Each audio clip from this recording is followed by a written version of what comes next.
Vëllezër të nderuar, në emër të shoqatës Al Nur ju dëshiroj mirëseardhje ju dhe Hoxhës Ismail Bardoshi, i cili ka gjetë kohën na vi dhe të na vizitoj në organizimin e tribunave që u mbajtën në Suedi në javën që lan pas. Siç e dini edhe jeni njoftuar, domethënë Hoxha ka zhvillu disa aktivitete duke filluar nga qyteti i Lundit, pastaj në Helsingborg, pastaj ishim në Landskrona, si dhe fillimisht hutbja organizua në Malmö të keni. Më vram, Hoxha ishte në radio në Danimark, radio projekti, si dhe do t'jetë aktiviteti kryesor në xhaminë e madhe, në Islamic Center, këtu në Malmö pra.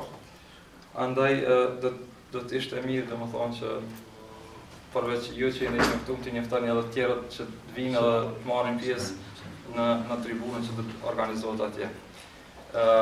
Sonte Hoxha do të na ligjëroj në lidhje me mobilizimin si dhe organizimin në davet. Pa zgjatur shumë, unë do t'ja jepja fjalën Hoxhës së nderuar. Mirë mos haroj edhe një herë t'ju dëshiroj mirëseardhje vëllezërve që kanë ardhur nga Lundi, nga Helsingborg, nga Landskrona, një mirëseardhje të veçantë. Allah e shpëlbeft, më vani Allah të Hoxhë nderuar fjala ashtu ishte. إن الحمد لله نحمده ونستعينه ونستغفره ونعوذ بالله من شرور أنفسنا ومن سيئات أعمالنا من يهده الله فلا مضل له ومن يضلل فلا هادي له وأشهد أن لا إله إلا الله وحده لا شريك له وأشهد أن محمدا عبده ورسوله يا أيها الذين آمنوا اتقوا الله حق تقاته ولا تموتن إلا وأنتم مسلمون يا أيها الناس اتقوا ربكم الذي خلقكم من نفس واحدة وخلق منها زوجها وبث منهما رجالا كثيرا ونساء واتقوا الله الذي تساءلون به والأرحام إن الله كان عليكم رقيبا يا أيها الذين آمنوا اتقوا الله وقولوا قولا سديدا يصلح لكم أعمالكم ويغفر لكم ذنوبكم ومن يطع الله ورسوله فقد فاز فوزا عظيما أما بعد فإن خير الحديث كتاب الله وخير الهدي هدي محمد صلى الله عليه وسلم وشر الأمور محدثاتها وكل محدثة بدعة وكل بدعة ضلالة وكل ضلالة في النار. Të dashur vëllezër, Allahu i lartësuar e ka bërë ligj për krijesat e tij që mes tyre të ketë musliman edhe qafira. Ka njerëz që bëjnë kufrin, por ka edhe njerëz të cilët përqafojnë Islamin. Huwa alladhi khalaqakum faminkum kafirun wa minkum mu'min. Allahu i lartësuar është ai i cili ju krijoi juve. Ka prej jush besimtar dhe ka prej jush qafira. Atëherë në krijesat e Allahut ka të bindur ndaj Zotit dhe ka të pabindur. Ka musliman, ka edhe qafira. Kështu që thirrja në Islam është domosdoshme për ftimin e njerëzve që të bëhen musliman, për të shpëtuar njerëzit nga kufri dhe për t'i bërë musliman. Por edhe mes muslimanëve ka njerëz të cilët kanë dobësi në iman, kanë gjunah. Besimi mund të vjetrohet, mund të zvetënohet, mund të dobësohet, ashtu si kurse vjetrohet rroba. Muhamedi alayhi salatu wassalam ka thënë një hadith të saktë: Innal imana la yakhlaqu fi jawfi ahadikum kama yakhlaqu ath-thawbu fas'alu Allah an yujaddida imanakum. Imani vjetrohet në zemrën e ndonjërit prej jush, ashtu si kurse vjetrohet rroba. Prandaj luteni Allahun e lartësuar që ta përtëri besimin tuaj, t'ua forcoj imanin, t'ua shtoj imanin.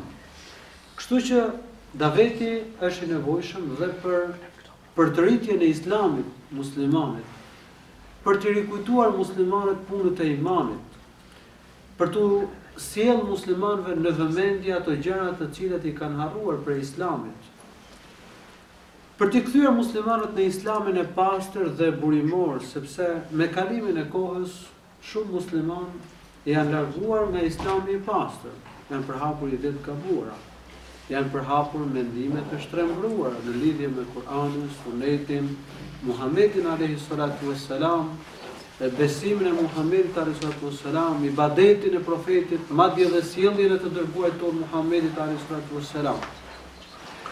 Allahu i lartësuar ka thënë në Kur'an: "Alam ya'ni lil ladhina amanu an takhsha'a qulubuhum li dhikrillahi وما نزل من الحق ولا يكونوا كالذين أوتوا الكتاب فطال عليهم الأمد فقست قلوبهم وكثير منهم فاسقون."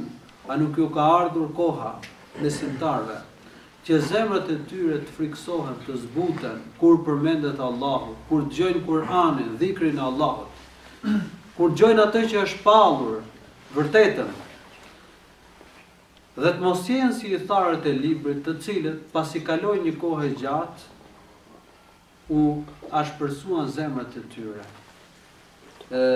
u ngurcuan zemrat e tyre, u larguan nga e vërteta, dhe shumë prej tyre janë pabindur, janë gjunahqar. Kështu që daveti thirrja në Islam është e domosdoshme për të ripërtërir imanin, besimin e muslimanit, për të korrigjuar gabimet që kanë muslimanët, idetë e gabuara që kanë muslimanët, për t'i kthyer muslimanët në Islamin e pastër, të cilën e besonte dhe praktikonte i dërguari ynë Muhamedi alayhi salatu wassalam dhe shokët e tij. Të gjithë e dim hadithin se ummeti do të përçahet, dhe faktikisht ummeti është përçarë. Të gjithë i dim argumentet se muslimanët duhet të kthehen në Islamin e pastër dhe burimor, po kjo punë vëllezër nuk mund kryhet pa davet, pa thirrje.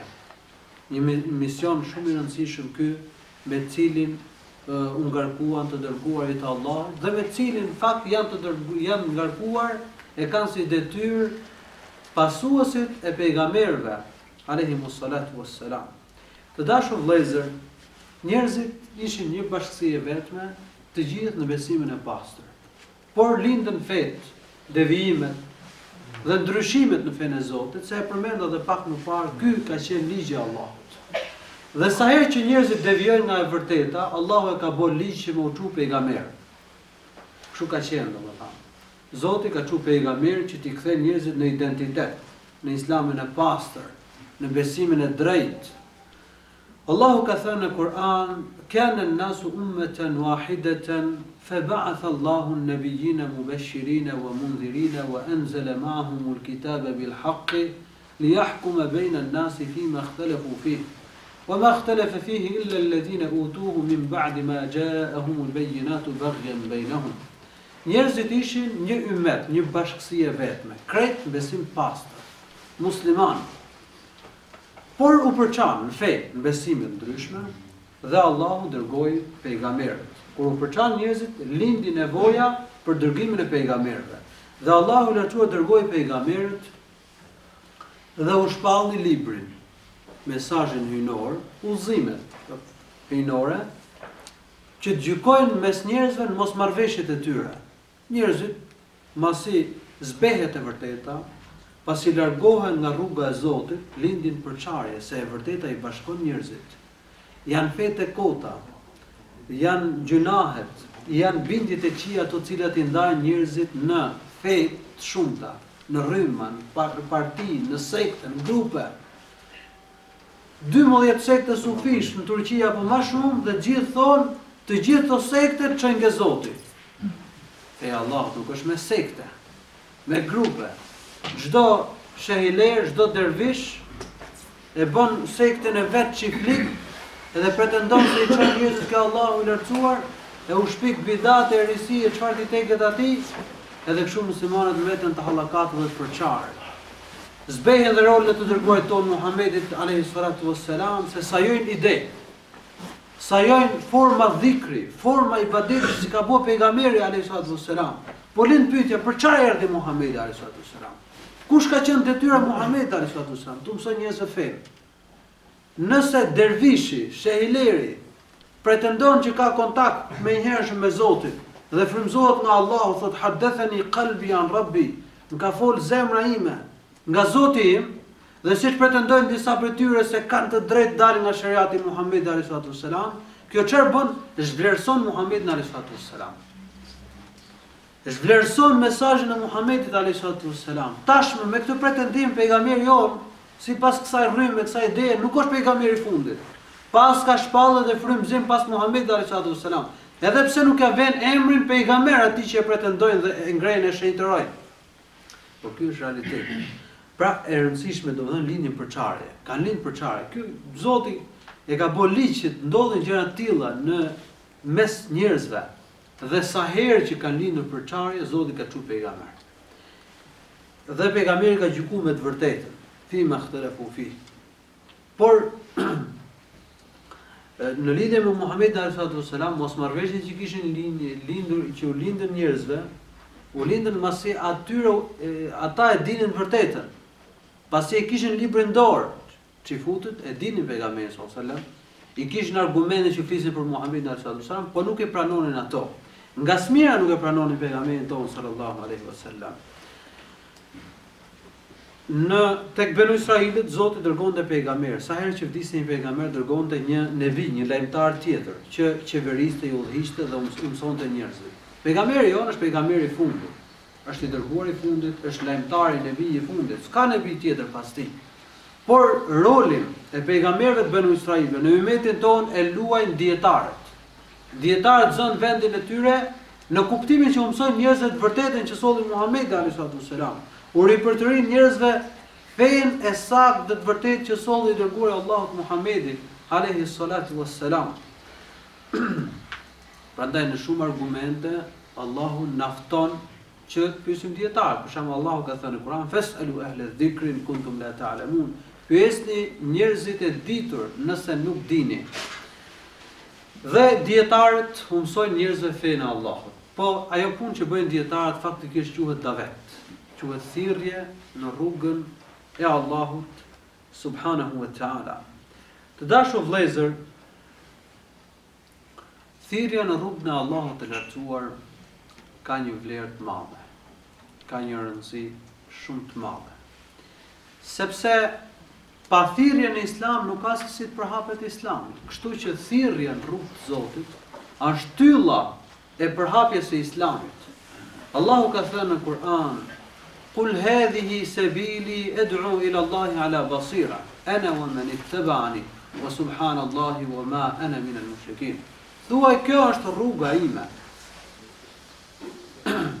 në cilën unë ftoj për tek Allahu, me qartësi, me argumente, me dije, unë dhe ata cilët më pasojnë mua.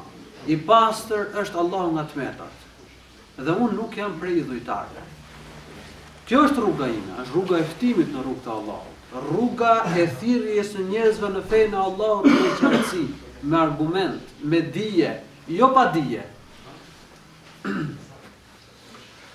Allahu i lartësuar ka thënë në Kur'an gjithashtu për gradën e lartë të thirrjes: "Ya ayyuhan nabiyyu balligh, ya ayyuhar rasulu balligh ma unzila ilayka min rabbik, wa in lam taf'al fama ballaghta risalatahu." O pejgamber, përcjellu njerëzve atë që të është shpallur nga Zoti yt. E nëse nuk e bën diçka të tillë, nuk u ke përcjell njerëzve mesazhin e Allahut të lartësuar. Allahu të ruan ty prej njerëzve. Allahu nuk i udhëzon njerëzit qafira. I dërguar Allahut Muhamedi alayhi wasallam atëherë është ngarkuar, ishte ngarkuar me përgjegjësinë që të përcjellte njerëzve fjalët e Allahut të lartësuar, mesazhet e Allahut. Dhe pas Muhamedit alayhi wasallam, trashëgimtarët e tij, dietarët dhe thirrësat në Islam e kanë detyrë që të mësojnë njerëzve fenë e Allahut të lartësuar, që të sqarojnë njerëzve të vërtetën.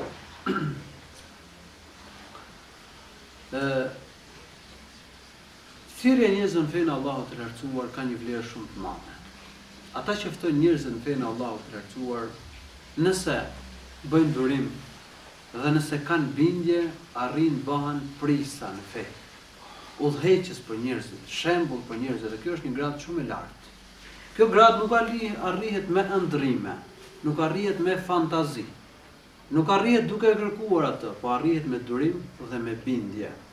Allahu ka thënë në Kur'an: "Wa ja'alnahum a'immatan yahduna bi amrina lamma sabaru wa kanu bi ayatina yuqinun. Ne thot I bëm ata prisa, shembull, udhëheqës për njerëz, udhëheqës shpirtëror si thuhet. Për shkak se ata bën durim dhe ishin të bindur. Ibn Taymija ka thënë, bi sabri wal yaqin tunalu al imamatu fi din. Me durim dhe me bindje arrin njeriu që të bëhet prijës në çështjet fetare, të bëhet udhëheqës për njerëzit. Muhamedi sallallahu alaihi wasallam është udhëheqësi I gjithë njerëzve. Abu Bekr as-Siddiq pas profetit sallallahu alaihi wasallam udhëheqës. E kështu sahabët, pastaj vin tabiinët, dietarët e umetit pres pas brezi, kanë pas ndikim të madh në shirimin e njerëzve nga idhujtaria, nga bidatet, nga shtrembrimet. Janë bërë shembull për njerëzit në dije, në praktik, në sjellje, në ibadet, në gjitha drejtimet. Njerëzit shikonin dietarët, po si arritën të grad me durim dhe me bindje. Allahu subhanahu wa ta'ala thirrësit I ka dhënë një gradë shumë të lartë, sepse thirrsat I ftojnë njerëzit për xhenet. Allahu ka thënë në Kur'an: "Wa ya qawmi mali ad'ukum ila an-najati wa tad'unani ila an-nar." Ai besimtari I familjes së Firaunit tha: "O popullim, pse gjykoni apo veproni kështu? Përse unë ju ftoj juve në udhëzim, në shpëtim, kurse ju më ftoni për në zjarrin e xhehenemit?" Thirrja në rrugën e Allahut ka një pozitë shumë të lartë, ka një vlerë shumë të lartë, se nuk mund thot njeriu fjalë më të mira se sa ftimin e njerëzve në fenë e Allahut. Ndër punët më të mira është të ftosh njerëzit në fenë e Allahut. Allahu ka thënë në Kur'an: "Wa man ahsanu qawlan mimman da'a ila Allahi wa 'amila salihan wa qala innani minal muslimin." E kush mund thot fjalë më të mira se ai që fton për tek Allahu I lartësuar, punon punë të mira dhe thot un jam prej muslimanëve. Pra kush mund ketë gradë më të lartë se sa ai njeri që fton njerëzit në fenë e Allahut, që bën punë të mira dhe që thot un jam I nënshtruar ndaj Allahut subhanahu wa ta'ala. Thirrja në rrugën e Allahut është misioni I pejgamberëve, është detyra e pejgamberëve. Thirrja në rrugën e Allahut është një punë e vështirë, nuk është e lehtë. Të ndryshosh mentalitetin e njeriu shumë e vështirë. Se thirrsi ka të bëjë me mentalitetin e njeriu, me zakonet, me traditat e tyre, me bindjet e tyre. Ndoshta njeriu do ta kishte më të lehtë që të rrafshonte një kodër se sa të ndryshojnë bindjen e njeriu, të ndryshojë bindjen e ca njerëzve, të ndryshojë mentalitetin e tyre. Kështu që punën e thirrsit nuk duhet ta shohim aq të lehtë. Se ndonjëherë besimtarët e thjesht shohin e kupton prestigjin që shikon, që ka hoxha thirrsi, apo privilegjet që ka hoxha, dhe ka që e admirojnë, por pa punë, pa praktik. Edhe pse një shkallë e tillë, një gradë e tillë mund të arrihet me punë, me përpjekje, me seriozitet. Ka edhe njerëz që I kanë zili, I kanë smir, edhe flasin për propaganduesit, për thirrësit, për hoxhallarët e kështu me radhë. Domethënë edhe kjo punë e këtyre normale që nuk është e mirë. Pra, duhet kuptojmë se thirrja në rrugën e Allahut të lartësuar është një punë me vlerë të madhe. Thirrsat kanë një gradë shumë të lartë. Arritja e kësaj grade nuk është e lehtë, se shumë njerëz fillojnë thirrjen në rrugën e Allahut, por plagtohen, dobësohen dhe e lanë ata, sepse është punë shumë e vështirë. Po ka edhe njerëz që veprojnë në këtë mënyrë, për shembull, e shohin që rruga, thirrja e njerëzve në rrugën e Allahut është e vështirë. Se është një maraton shumë i gjatë. Dhe I thonë po I bim rrugës shkurt. Dalim kryet. Rruga është e gjatë, me ftu njerëzit, me shpëtu nga shirku, nga kufri, nga problemet, ka lodhi, ka stres, ka mundim. Edhe thot unë po I bi shkurt. Sa janë I farë muhabeti me I ranë shkurt.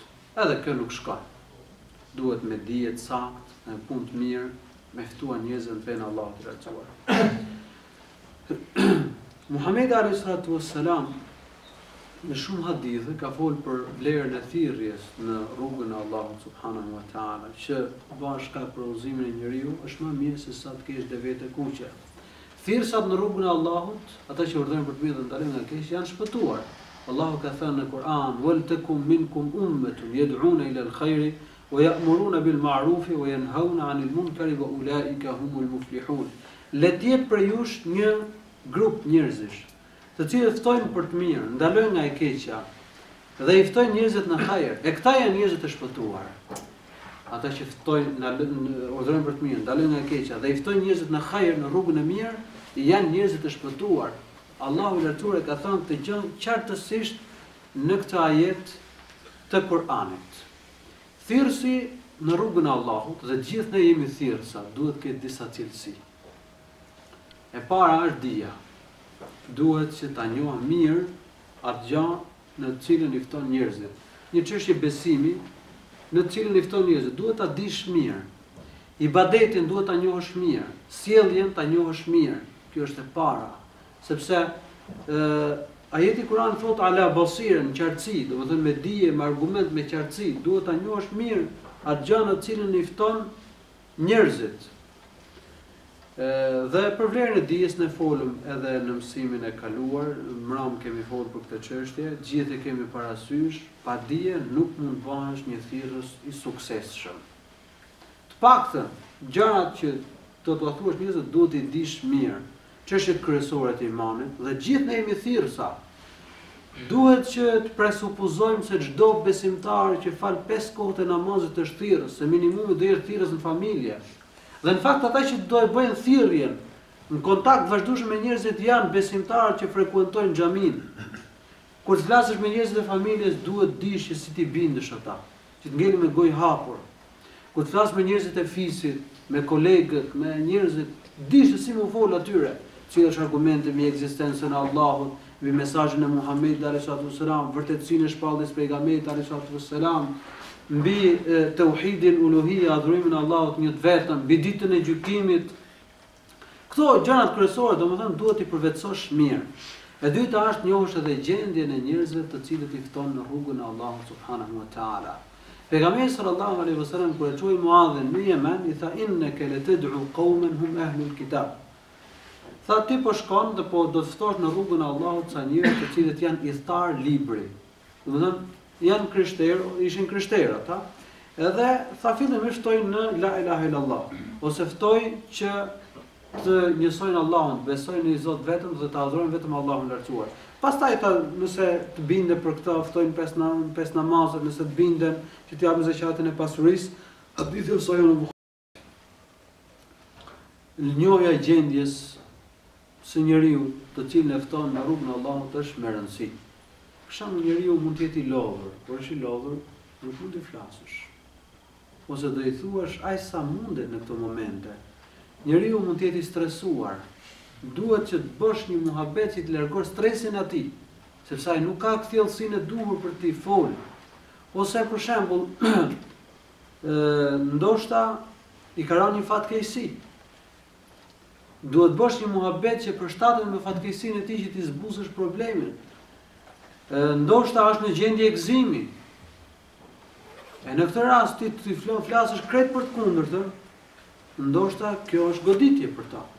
Ti duhet të përshtatesh diçka me gëzimin, që nga njëra anë t'ia kufizosh gëzimin, se njeriu nuk duhet të pranojë me gëzimin në këtë botë, dhe nga ana tjetër të ftuash diçka për fenë Allahut dhe Resulit kështu me radhë. E rëndësishme njohja e gjendjes së njeriu të cilin e fton në rrugt të Allahut dhe Resulit është me rëndësi. Pejgamberi sallallahu alajhi wasallam e njihte gjendjen e pyetjes. Dhe ndonjëherë jepte përgjigje sipas nevojës që kishte pyetja. Kjo vërehet nga përgjigjet që ka dhënë i dërguari Allahut Muhamedi alayhi salatu wassalam. E treta, të njohësh dhe mënyrën se si do t'i ftosh njerëzit në fenë e Allahut.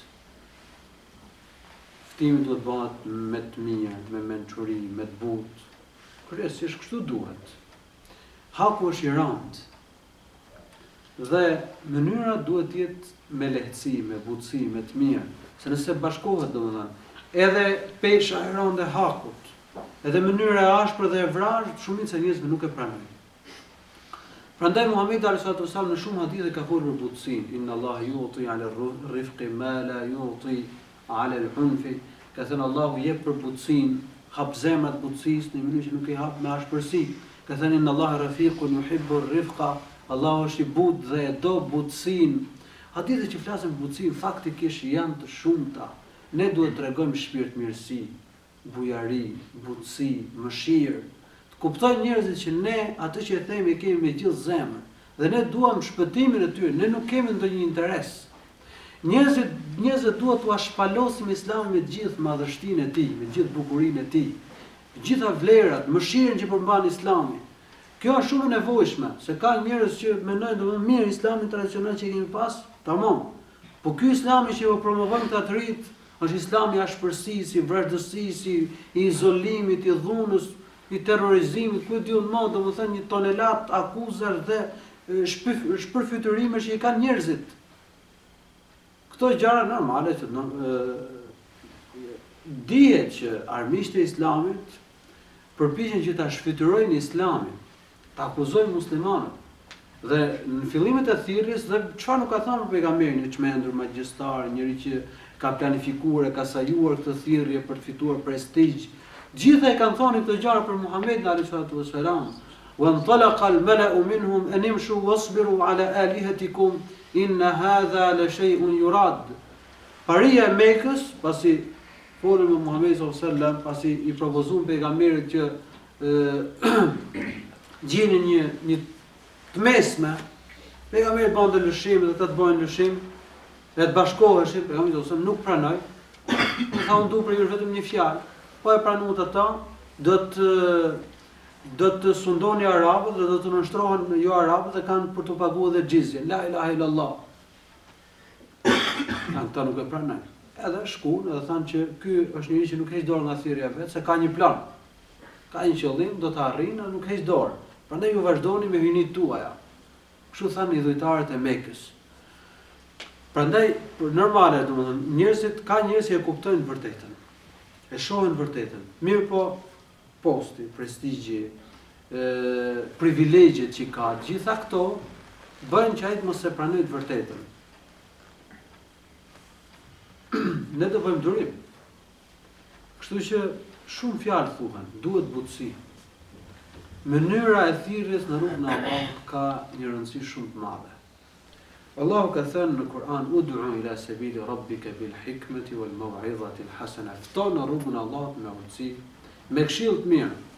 Wajadilhum billati hiya ahsan. Dhe dialogo me ta me formën më të mirë. Illa alladhina zalamu minhum. Dhe përjashtim të atyre që kanë bërë padrejtësi për tyre. Atëherë, shkalla e parë është me urtësi, me të butë. Këshill e mirë. E dyta, e treta dialogu, edhe dialog. Të hapim dialogun, po do të jemi të aftë të bëjmë dialog me kundërshtarët, me njerëz që kanë dyshime, kanë probleme. Pa dialog njerëzit kanë shumë dyshime, kanë shumë probleme. Qafiat kanë avancuar në këtë drejtim. Allahu i lartësuar ka bërë dialog me Iblisin në Kur'an, që përmend në Kur'an. Musa ka bërë dialog me Firaunin. Muhamedi alayhi salatu wasalam ka bërë dialog me kundërshtarët e tij. Neve nuk jemi në një shoqëri të pastër të kulluar Islamit që nuk kemi nevojë me bërë dialog. Ne jetojmë mes xhahilash. Dialogu është arma jonë. Ne kemi argumentin, kemi arsyeën, kemi të vërtetën, feja jonë i përshtatet natyrës, feja jonë është feja e çiltërsisë, feja e ndeshmërisë. Kështu që ne duhet dim ta promovojmë fen tonë, të hapim edhe dialog me njerëz. Po normale që ato që hapin dialog do të jenë formuar, do të kenë kulturë islame, duhet që të kenë aftësi, diskutojnë, dialogojnë me njerëzit, veçse me ata që janë me zullëqarët. Nëse shef se njeriu nuk ka nevojë të pranojë të vërtetën, tallet, ka dialog më me ta. Nëse shef se arriti deri në një pikë debati, diskutimi që rezultoi se është kokfort, është kryeneç, nuk vazhdohet më dialogu me ta. Unë nuk them që çdo njeri është i aftë bëjë dialog me njerëzit. Nuk them se me çdo njeri bëhet dialog, por tashmë dialogu është i nevojshëm. Është i nevojshëm me njerëz të cilët respektojnë Islamin sipas traditës, që ndoshta kanë edhe kufrijate, kufri, kanë bidate, kanë probleme. Këto njerëz duhet që besimin e tyre ta vënë në sit. Po nëse ne nuk shkundemi dhe ata nuk shkunden, si do ta mësojnë vërtetën ata? Duhet jemi të hapur ne me ta. Atëherë kjo është cilësia e parë, dija. Cilësia e dytë është durimi. Cilësia e tretë është thjeshtësia. Durimi ti është durimtar. Thjeshtësia është me rëndësi të madhe.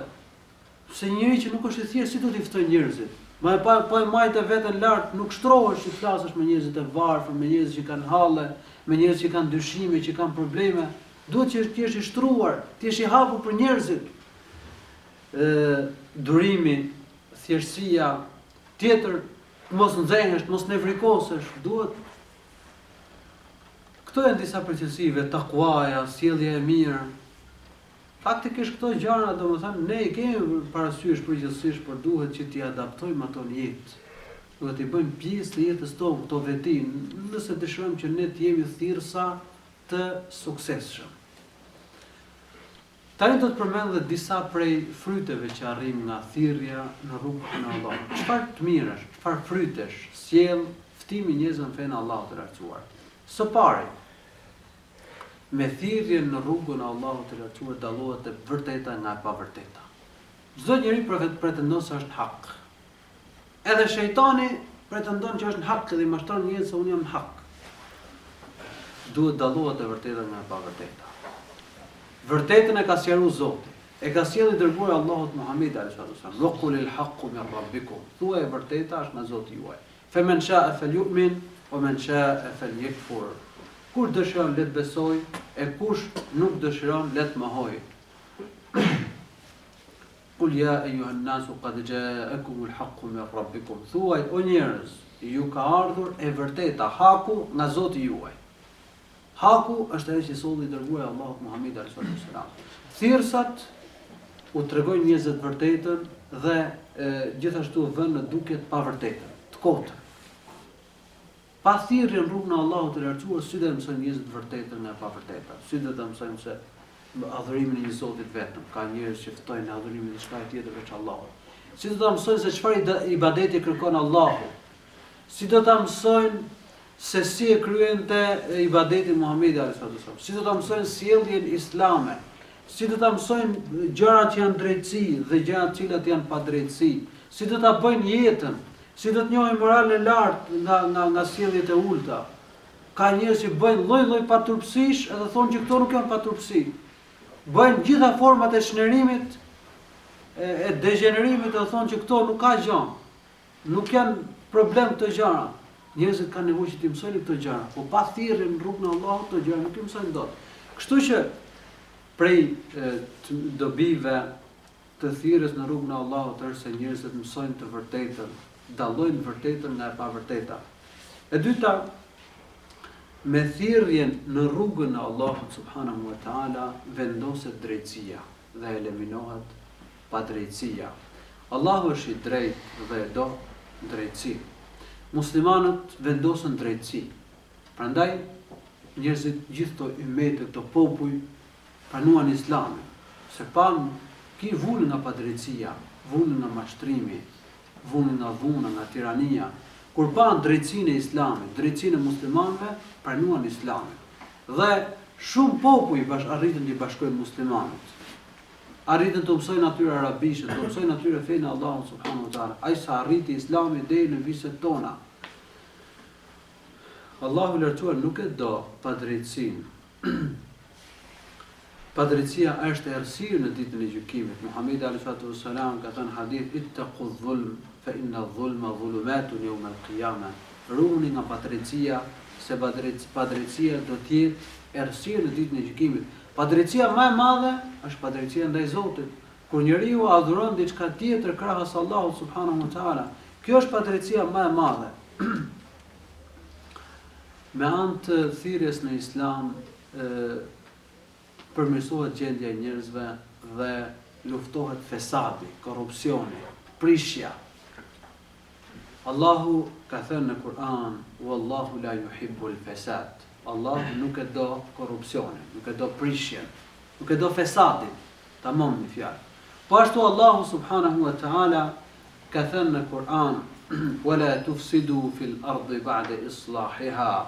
Mos bani prishje dhe shkatrim në tokë pas përmirësimit, pasi njerëzit janë rregull, gjendja është e mirë, mos bëni shkatrim, mos bëni korrupsion, mos bëni prishje. Prishja hyn një çike besim.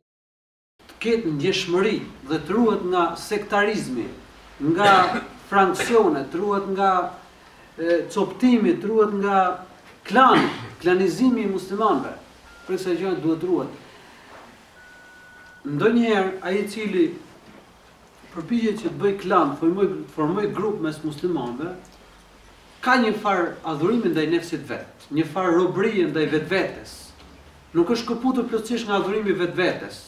Kjo është një formë shirku, po është, nuk ose nxjerr njeriu nga Islami, se është një farë adhurimi ndaj nefsit. Ndoshta mund të arrijë të bëjë disa pasues të vetë.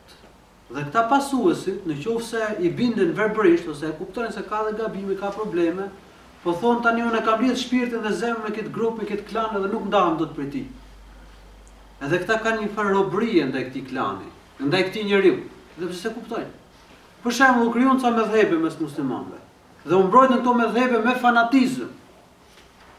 Ai që mbronte mëdhëbe me fanatizëm kundërshtim me ca hadithe, kishte një farë robërie ndaj dietarit të mëdhëbit, apo ndaj njerëzve të mëdhëbit. Edhe pse nuk e nxjerr nga feja. Që zhvishet njeriu plotësisht nga robëria ndaj diçka e tjetër ndaj Allahut, përveç Allahut të lartësuar, duhet që ta shndërroj zemrën dhe shpirtin në hapësirë të pastër.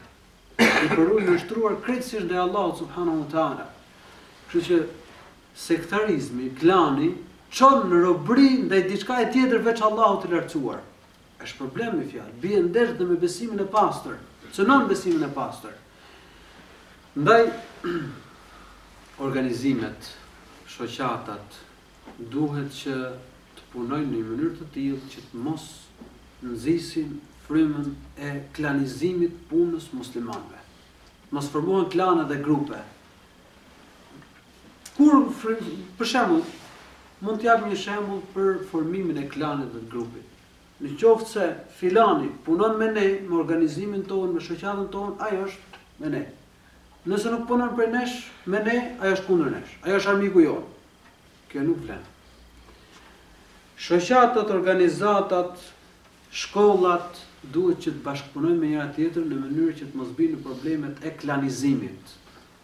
Ne duhet bëjmë, ndërtojmë punë bashkëpunuese. Për shembull, një shoqat duhet që të bashkëpunojë dhe me individët që nuk janë pjesë e shoqatës. Të bashkëpunojë me shoqatat e tjera, të koordinojë punët me to. Mund të imagjinojmë domethënë se si shoqatat islame dhe organizatat bashkëpunojnë me njëra tjetrën dhe nuk punojnë për coptimin e ummetit dhe për klanizim. Për shembull, shteti suedez ka aparate shtetërore, ka ministri apo jo. Këto ministrit janë luftë me njëra tjetrën apo koordinojnë punët me njëra tjetrën dhe I ndajnë. Ti do bësh filon punë, ti filon punë, apo jo? Ka koordinim, ka bashkëveprim. Kështu funksionojnë këta. Për shtetin, për aparate shtetërore nuk mund të them që këto janë klane. Klane që veprojnë kundra njëra tjetrës. Po janë grupe pune. Janë grupe pune që bashkërendojnë punët, bashkëveprojnë edhe prodhojnë një punë. Nxjerrin diçka suksesshme. Në qoftë se ne muslimanët arrijmë që të bëjmë organizime dhe grupe pune të tilla, që plotësojmë shtegje, plotësojmë mangësi, organizojmë davet dhe bashkëpunojmë me njëri tjetrin, kjo do bëhet punë frytëzanse. E nëse ne bëjmë klane dhe nuk bashkëpunojmë me tjerët, I shohim tjetër me syrin përjashtues, kjo çon në zhbërjen e punës, domethënë vend që të organizojmë punë dhe të fusim në përdorim potencialet, aftësitë dhe mundësitë që kanë muslimanët, ne po I shterojmë. Ne po harxojmë energji. Imagjinoni domethënë çfarë problemi i madh ndodhi në Afganistan kur grupet që dikur luftonin kundër rusit, filluan me luftu kundër njëri tjetrit. Kjo erdhi si pasojë e klanizimit. Gjithaj potencial, ato aftësi, ato mundësi të mëdha si u shtëruan luftë kundër njëri tjetrit. U vran luftë civile me njëri tjetrin më shumë se çfarë u vran kundër, tani unë po e përmend atë si pjesë e historisë, si pjesë e dhimbshme. Po edhe ndavet, në vende të ndryshme, krijohen klane dhe grupe, dhe klanet dhe grupet në vend që të mësojnë njerëzve tauhidin, të mësojnë sunetin, të mësojnë hajrin, ftojnë ke klani, ftojnë ke shejhu, ftojnë ke I madhi I tyre. Kjo shteron punët e muslimanëve. Se në vend që ne ftojmë që të madhrohet Allahu dhe ndiqet sunet Muhamedit sallallahu alaihi wasallam, ditë natë filan shejh është I madh, është I lartë, është kështu, është ashtu, tjetri nuk bën, është kështu, është ashtu. Kjo krijon klane dhe grupe dhe copton, shteron punët e muslimanëve. Në vend që xhamatit punojnë për ta pruar njërin xhamit, I mësojnë fen Allahut, çfarë do bëjnë? O burra si ta bëjmë pjesë e këtij klani dhe mos shkoj ka klani tjetër. Bëhet pjesë e këtij grupi, mos shkoj ka grupi tjetër. Bëhet për kësaj shoqate, mos bëhet për kësaj shoqate tjetër. Kjo bën që edhe fillestarët mos futen në xhami. Kur disa njerëz në Japoni deshin me pranu Islamin, shkuan në qendër islame, atëherë ishte shumë e theksuar puna e mëdhëbeve. Dhe disa u thanë duhet bëheni Shafi. Ca tjetër u thanë jo duhet bëheni mëdhëbin Hanefi. Ata thanë po që kështu s'po e pranojmë fare Islamin.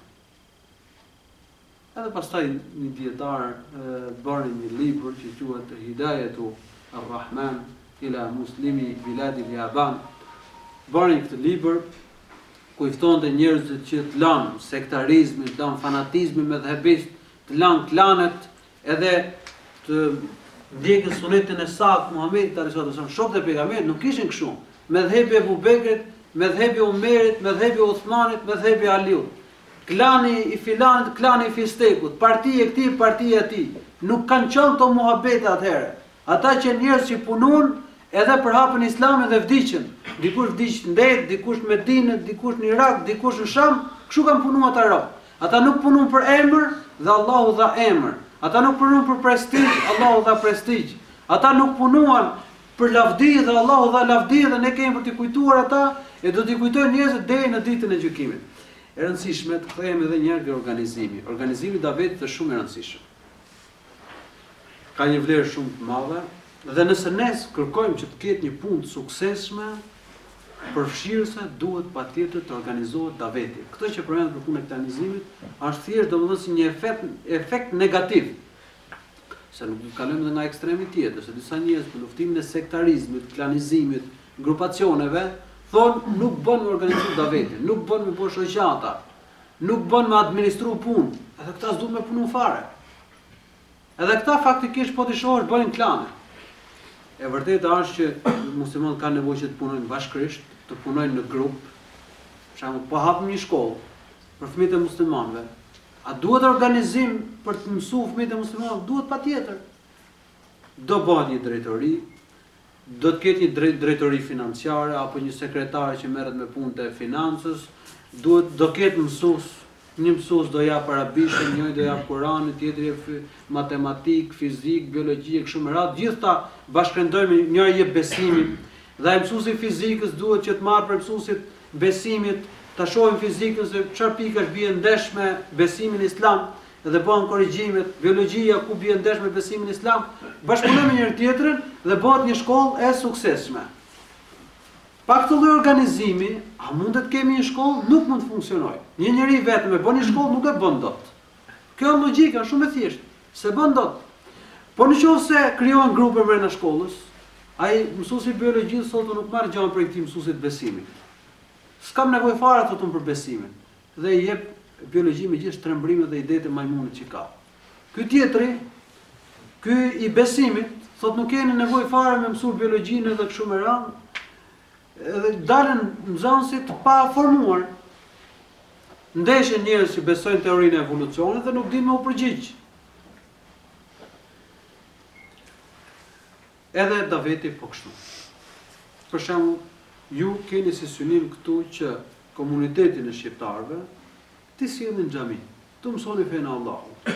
Ata janë besimtarë, por nuk e njohin besimin e pastër islam, besimin e kanë shumë dobët. Po edhe dyshime dhe probleme kanë, duhet organizim punës që këto njerëz me i prunë në xhami. Se si, do funksionoj, do bëhet ky organizim, kjo është çështje tjetër, por rëndësishme unë e shoh domosdoshme, e shoh nevojshme. Pa edhe për të funksionuar për shembull një qendër. Sigurisht se kjo ka nevojë për një organizim.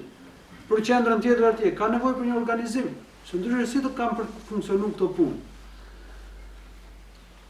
Profeti sallallahu alaihi wasallam na ka porositur në hadith që punët i bëjmë në mënyrë perfekte.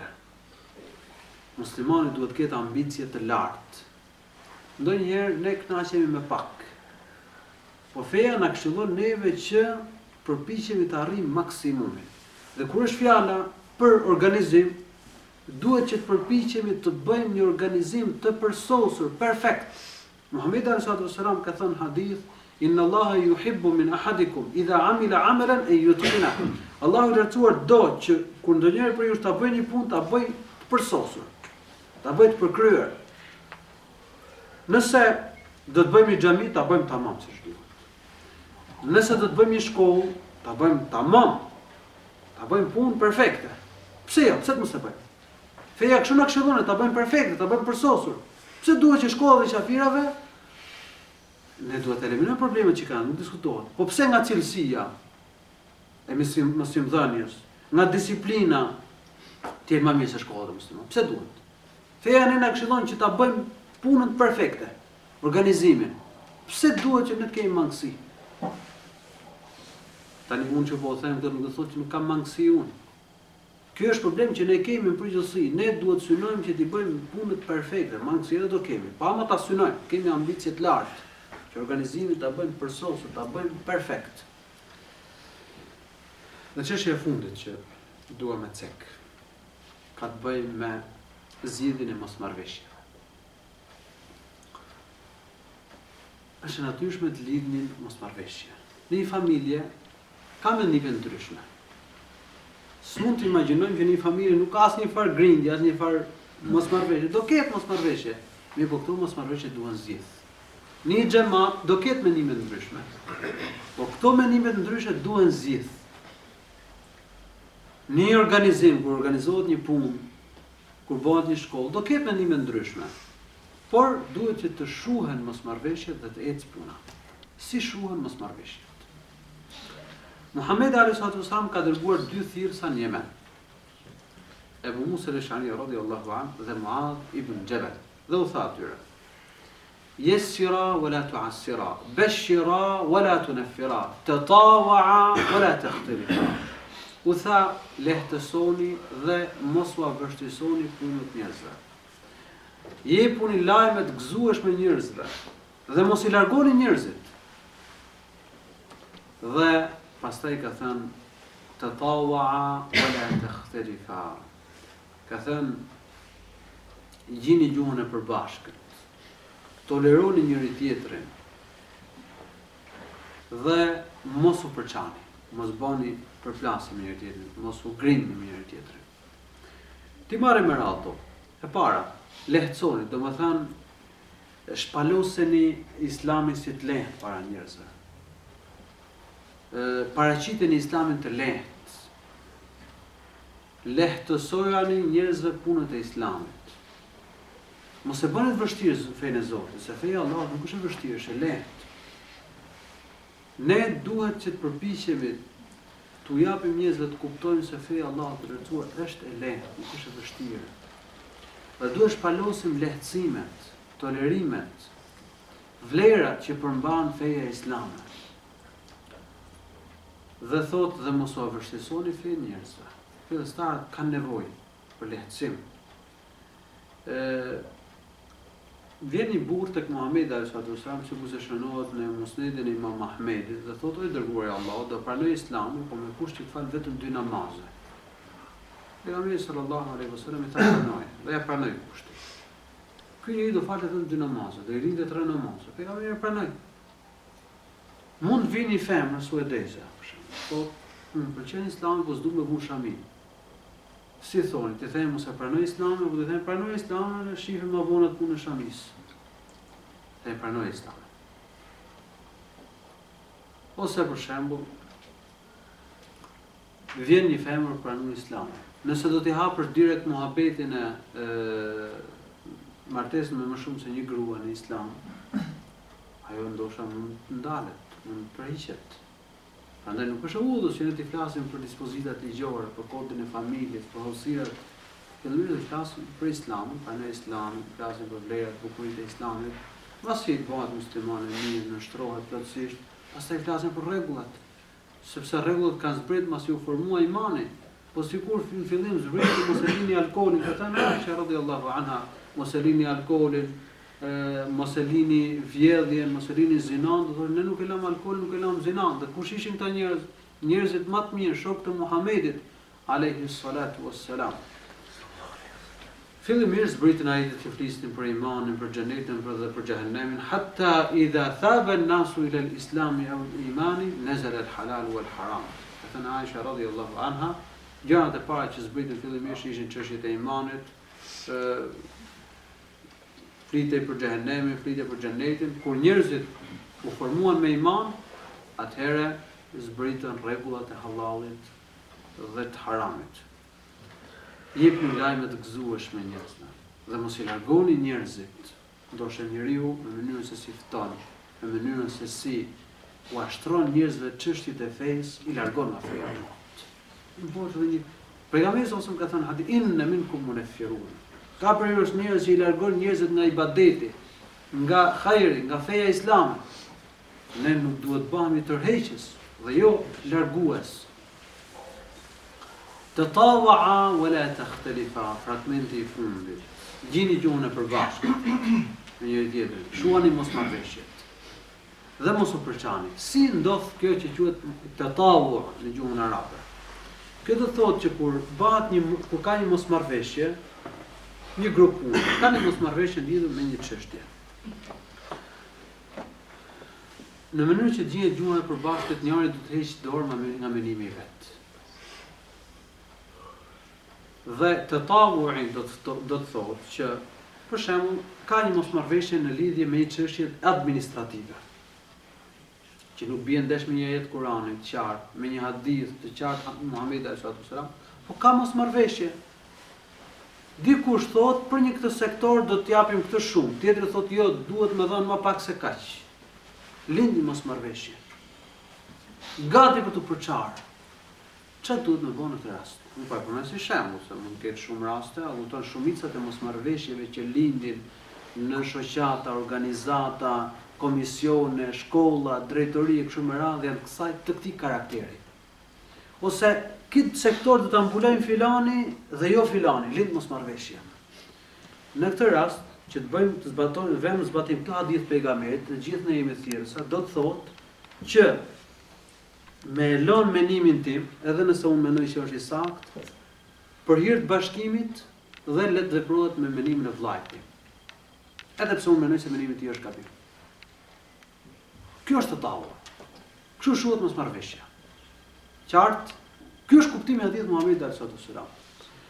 Ma vonë, në qoftë se ai ka gabim, do dal gabimi, ka për të korrigjuar inshallah. Inshallah, ka raste që pejgamberi sallallahu alaihi wasallam ka bëjë këtë punë. Do t'rregoj rast. U rrethua kështjella Taifit. E majtën në rrethim 20 ditë gati, apo diçka më shumë. Pejgamberi ose e pa që u konsultua edhe me njëri, dhe ai, domethënë, këshilli i tij ishte që ktheheshin për Medinë. Dhe pejgamberi tha nesër do të shkojmë për Medinë. Dhe e lëm kështjellën, do i lëm dhe do ikim. Shokët e pejgamberit ose thanë, "O i dërguar i Zotit."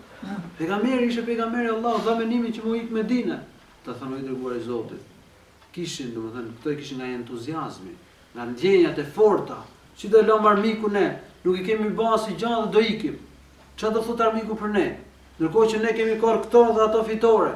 Sapo kemi shiruar Mekën, i thym dhe Havazinët, El Havazin në Hunain, kemi marrë dhe plaçkën e luftës, tashmë ta lëm kështjellën pa u shiruar dhe të kthehemi në Medinë, është rënd kjo punë.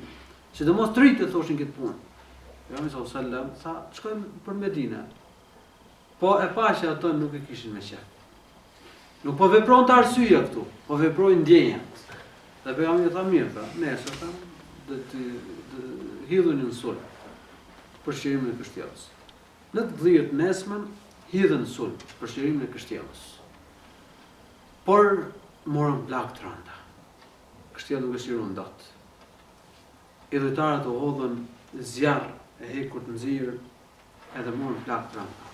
Kthehen darkë dhe fillojnë me mjeku plagët e tyre. Pejgamberi sallallahu alaihi wasallam tha, "Inna ghadan lamurtahilun." Tha, nesër do të nisemi për Medinë. Than idhen nartahil. Than po, do shkojmë. U bindën tashmë që duhej me shku. Pejgamberi sallallahu alaihi wasallam me këtë ngjarje na ka dhënë shumë mësime. E para, e la menimin e vet edhe pse mendonte të saktë.